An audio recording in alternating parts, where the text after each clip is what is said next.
आमदनी के मामले में इतनी ज़्यादा बढ़ गई कि एक वर्ग छोटा सा संख्या में वो तो ऐश कूट रहा है, बहुमत वर्ग परेशानी में है, दुखी है। और इसी वजह से बाज़ार में मंदी है। 8 साल तक सरकार ने खूब लूटा लोगों को जीएसटी के नाम से, 22-24 लाख करोड़ रुपए हर साल इकट्ठे किए। अब देखा बाजार में सुस्ती है और क्रय शक्ति लोगों की ख़त्म हो गई है। क्रय शक्ति का मतलब लोगों की जेब में पैसा नहीं है। जेब में पैसा कैसे आए भाई? कोई मजदूरी मिले, कोई नौकरी मिले, कोई काम करके आमदनी हो तो उसी से जेब में पैसा आता है। काम भी नहीं मिले, मजदूरी भी नहीं मिले और नौकरी भी नहीं मिले तो पैसा कहाँ से आएगा? या किसान की जिन्स बिके तो उसकी जेब में पैसा आता है। तो इससे मंदी थी, उस मंदी को दूर करने के नाम पर थोड़ी सी राहत दी है 32-33 हज़ार करोड़ की 8 साल के लूटने के बाद। और उसका पूरे देश में जश्न मनाया जा रहा है कि देखो हमने जीएसटी में कटौती कर दी, मंत्रियों के, एमपी के बड़े बड़े पोस्टर लग रहे हैं, दिवाली का तोहफा दे दिया जो मोदी साहब सरकार ने। ये कारण क्या है, क्यों ऐसा सरकार करती है? कारण ये है कि जो वित्तीय पूंजी है, फाइनेंस कैपिटल, वित्तीय पूंजी होती है, बड़े बड़े कॉरपोरेट, बड़े बड़े कार्टेल बना रखे हैं और उनकी पूंजी चक्कर काटती रहती है। जहाँ उनको शेयर मार्केट में मुनाफा मिलता है वो वहीं आ जाते हैं। जैसे अब तो चीज़ रही नहीं, पुराने टाइम में जहाँ दूर से देख लेती थी उनकी गिद्ध दृष्टि बोलते ना भाई, जहाँ पशु मरता था तो गिद्ध मतलब दूर से जो है सब आ जाती थी। तो ये जो वित्तीय पूंजी है उसकी गिद्ध दृष्टि रहती है कि कहाँ ज़्यादा से ज़्यादा मुनाफा मिलेगा। और आज पूरी दुनिया में सरकारों को वही वित्तीय पूंजी चला रही है, फाइनेंस कैपिटल बोलते हैं उसको। पहले इतनी ताकतवर नहीं थी, अभी 10-20 साल में बहुत ताकतवर हो गई है।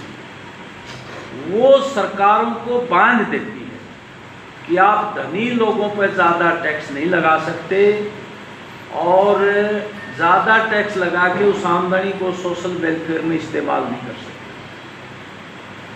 और घाटे का बजट पेश नहीं कर सकते। ये रोक लगा रखी है। ये जो उदारीकरण की नीतियाँ उसके तहत ये रोक लगा रखी है। अब स्वाभाविक है किसान की जिन्स नहीं खरीदी जाएगी। अभी बाजरे में बहुत बड़ा नुकसान हो रहा है, कपास में हो रहा है, धान में हो रहा है, मूंग में हो रहा है। एक तरफ तो फसल डूब गई, बर्बाद होगी कई जगह, खरीफ फसल, रबी की अभी बुआई की संभावना कम है और दूसरी तरफ थोड़ी बहुत बचा के ले आया किसान तो उसको भाव में उसकी पिटाई हो रही है।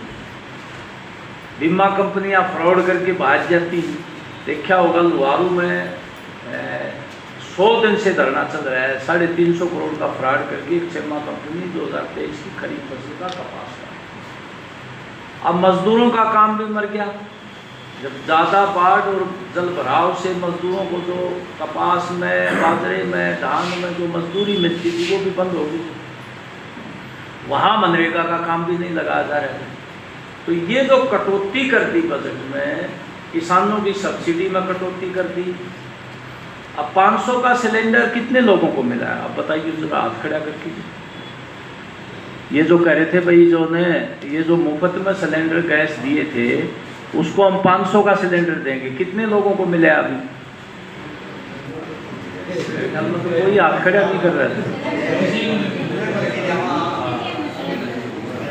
और यही स्थिति ये 2100 रुपये की होगी। इतने इतने इतने उसमें कंडीशन लगा दी कि वो हाफ लेगी महिला, जो वो कंडीशन पूरी बोली उसकी।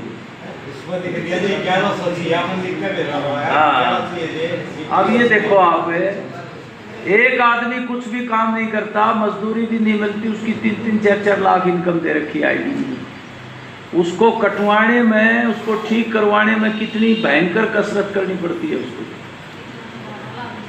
ये है। और फिर असंतोष पैदा होता है लोगों में, गुस्सा पैदा होता है। आपके बेटे को रोजगार नहीं मिला, सारे महकमे सिकोड़ दिए, पद खत्म कर दिए, ठेका प्रथा कर दिए। बहुत बड़ा ठेका सिस्टम सरकार ने चला, रोजगार निगम का ना, उसमें आरक्षण है कोई। अपने चहेतों को उसमें भर्ती कर लेते हैं। कौशल रोजगार निगम में फिक्स सैलरी होती है, ना इंक्रीमेंट लगती, ना प्रमोशन होता, ना वेतन वृद्धि होती। उसमें भी आप अपने बच्चे को नहीं लगवा सकते, सिफारिश इतनी होगी।